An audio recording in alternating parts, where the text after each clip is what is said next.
દાળ બને ને એનો પાક પછી આ શેનો હશે આ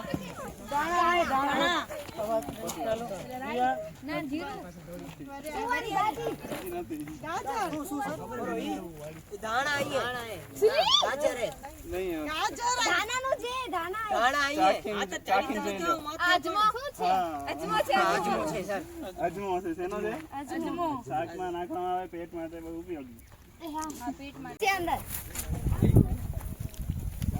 ચાલુ કરી દેખાડો તમને વધારે આઈડિયા કોઈને આંકતા આવે તો આંકવાની ચાલુ છે અત્યારે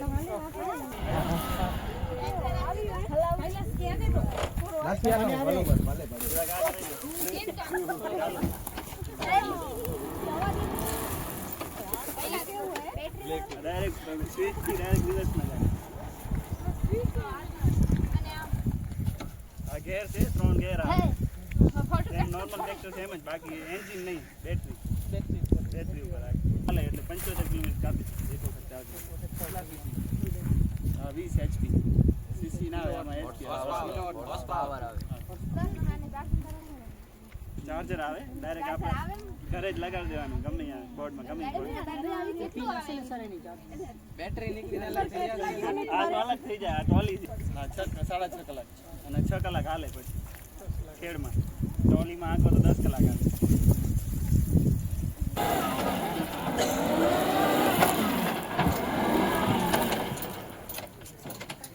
ખેડવાનું તૈયાર રાખી મોડા કેમિકલ પેસ્ટિસાઇડનો ઉપયોગ નથી છેલ્લા 10 વર્ષ થઈ ગયા અમે કોઈ પણ રાસાયણિક દવા અને ખાતરનો ઉપયોગ નથી કરતા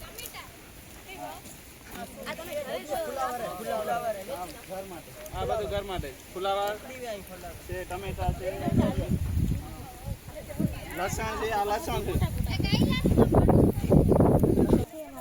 આ અલગ છે તમારા ઘરે પાંદડો તોડીને સુંગર આ શું છે જ રાખ માર ઘરે છે હાલો ભારતી સુગંધ લેવા પાંદડો તોડીને એક સુગંધ લેવાની ખડતર છે અમારા ઘરે છે આ તો પાંદડો તોડીને સુગંધ લેવો અને અંદર છે અને અંદર કઢાઈ ની મસ્ત લો ખાઈ લો પૂછો સુગંધ જોઈ લેજો અહીંયા આ જો પીળા કલરની આ જો દેખાય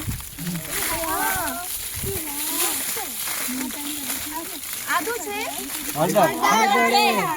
અને ચિપ્સ બનાવી અને ધોઈ અને સીધી અમે ચિપ્સ બનાવતી પછી સુકાવી નાખી અને પછી પીસાવી નાખી એટલે આપણી ઘરની હળદર અમે છેલ્લા 5 વર્ષથી પોતાની હળદર વાપરી બજારમાંથી લેવાની નહીં અને મગફળીનું તેલ પણ અમે પોતાનું જ વાપરી 10 વર્ષ થઈ ગયા બહારથી લેવાનું નહીં બધું વસ્તુ પ્રાકૃતિક ખાવાની હા તેલ નહીં વધારે હોય તો વેચી અને હળદર વધારે થાય તો વેચી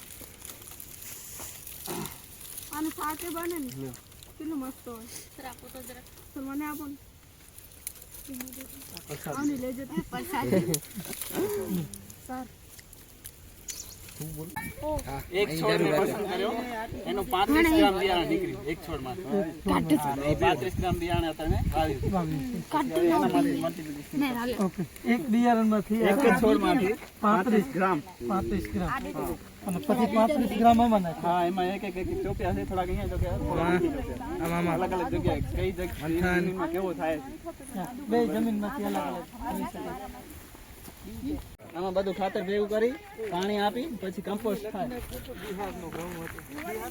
હા યુપી ના એક છે ખેડૂત રઘુવંશી કરી ત્યાંથી મંગાવ્યું હતું 2 કિલો બિયારણ આ તો ખરો ખબર છે બધી વસ્તુ ઉપરથી 12 ફૂટ પાણી છે ટોટલ 50 ફૂટ ઊંડો છે એમ બાર હતા બંધ કરી દે અહીંયાથી ધોરીઓ છે સાઈડમાં જે ઘાસ દેખાય ને એ ધોરીઓ છે ને સીધું પાણી આમાં આવે ચોમાસામાં આખી કેનાલ બંધ કરી દઈ બધું પાણી અહીંયા લઈ આવીને બધું કૂવામાં ઉતરે અને કૂવો આખું રિચાર્જ થઈ જાય આ જમીન લેવલ સુધી ભરેલો હોય ઉપરથી પાણી નીકળતું હોય કૂવામાં વરસાદ આવે ત્યારે એના કારણે પહેલા અમારા કૂવામાં એક ટીપું પાણી નહોતું 2018-19માં એક ટીપું નહીં બહારથી અમે પાણીને ટેન્કર લઈ આવતા આમાં નાખતા અને આંબાને અમે પીવડાવતા 1 વર્ષ એવી રીતે કાઢ્યું આખું. પછી આ રિચાર્જ કર્યું ને અત્યારે તમે પાણી લેવલ જોઈ શકો કેટલું છે, 10-12 ફૂટ 50 ફૂટ ફૂલ પાણી ભરેલું છે. આખો કૂવો ભરાઈ જાય, રિચાર્જ થાય 3 થી 4 વખત ફૂલ કૂવો ભરાઈ જાય, પછી અંદર ઉતરે નહીં. કેટલો TDS એટલે ખબર હે?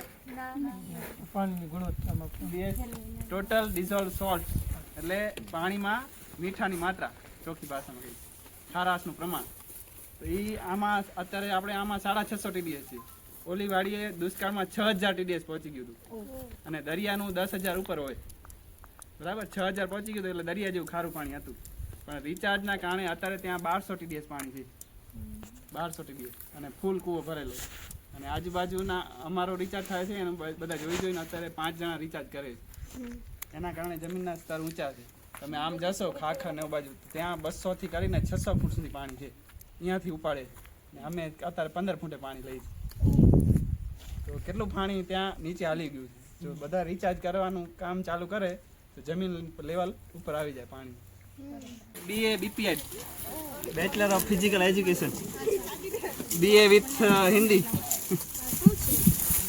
બતાવું છું ને, કુદરતી દવા હે, બેક્ટેરિયા છે. આને કહેવાય ગૌ કૃપા અમૃતમ બેક્ટેરિયા. એક વખત કલ્ચર લઈ આવી અમે, કલ્ચર આવે એટલે બેક્ટેરિયાનો પાણી જેવું લિક્વિડ હોય, એમાં બેક્ટેરિયા હોય, આપણને એને અમે આમાં નાખ્યું, 500 લીટર પાણી નાખ્યું અને 2 કિલા ગોળ અને 2 લીટર છાશ તાજી. પછી એને ડેવલપ કર્યા, હવે આ બની ગયા છે. આનું કામ છે કમ્પોસ્ટ કરવાનું, એટલે કે અંદર આમાં આપણે અત્યારે કાંઈ પણ વાયુ એમાં બધો કચરો પડ્યો હોય એ આને સડાવી નાખે અને બેક્ટેરિયા પૂરા પાડે જે આપણે છોડને જોતા હોય. નાઇટ્રોજન માટે એઝેક્ટોબેક્ટર અને રાઇઝોબિયમ, આ 2 બેક્ટેરિયા કામ કરે જમીનમાં. સાંભળ્યું હશે કદાચ કોઈ નાઇટ્રોજન માટે. ઘરેલા આંબા ને પપૈયા ને એ નાખી શકાય? ના, આમાં ના નાખી શકાય, એ અલગ બનાવી શકાય. ના, આ જમીનમાં આપશી અમે. પીવા માટે નથી, પીવો તો કઈ થશે નહીં, બેક્ટેરિયા કલ્ચર છે એટલે. આમાં જીવામૃત બનાવી છે. એમાં છે છાણ, 20 કિલો છાણ. આ 500 લીટરનું માપ છે. 20 કિલો છાણ, 20 લીટર ગૌમૂત્ર અને છાણ છે દેશી ગાયનું, જર્સીનું નહીં, દેશી ગાયનું છાણ. એમાં સૌથી વધારે બેક્ટેરિયા રહેલા છે અને બેક્ટેરિયાથી જ આપણી જમીન પોચી રહે છે. એના કારણે સારું ઉત્પાદન આવે છે. 2 કિલો ચણાનો લોટ અને 2 કિલા દેશી કાળો ગોળ, આટલી વસ્તુ નાખી છે અને 2 થી 3 મુઠ્ઠી વડ નીચેની માટી. આ બધું નાખી 5 દિવસ રાખવાનું, દિવસમાં 1 થી 2 વાર હલાવવાનું એક જ દિશામાં. વડ નીચેની માટી કેમ? એમાં બેક્ટેરિયાનું પ્રમાણ સૌથી નીચે વધારે હોય, વડ અને પીપળો, કારણ કે તેમાં ઓક્સિજનનું પ્રમાણ 80% હોય. એ 80% ઓક્સિજન મૂકે, પીપળો 100%. એટલે એના કારણે ત્યાંની જમીનની નીચે બેક્ટેરિયાનું પ્રમાણ બહુ સારું હોય. તમે વડ નીચેની કે પીપળા નીચેની થોડીક ભીની માટી ખોદીને લેશો તો એમાં સુગંધ આવશે. આનો શું લાભ છે? આનાથી જમીનના બેક્ટેરિયા વધે છે અને જે પણ સડેલું અંદર કચરો હોય એ બધો કમ્પોસ્ટ થઈ જાય. આના કારણે હજારો લાખો પ્રકારના બેક્ટેરિયા જમીનમાં ઉત્પન્ન થાય, જે આપણા છોડને પોષણ પૂરું પાડે. જીવામૃત કહેવાય આને, જીવામૃત. અને પ્રાકૃતિક ખેતીમાં સૌથી સારામાં સારું ખાતર આ છે કમ્પોસ્ટ કરવા માટે. અને એ આપણે આ ડુંગળીમાં આપશું. આ ડુંગળીમાં આવે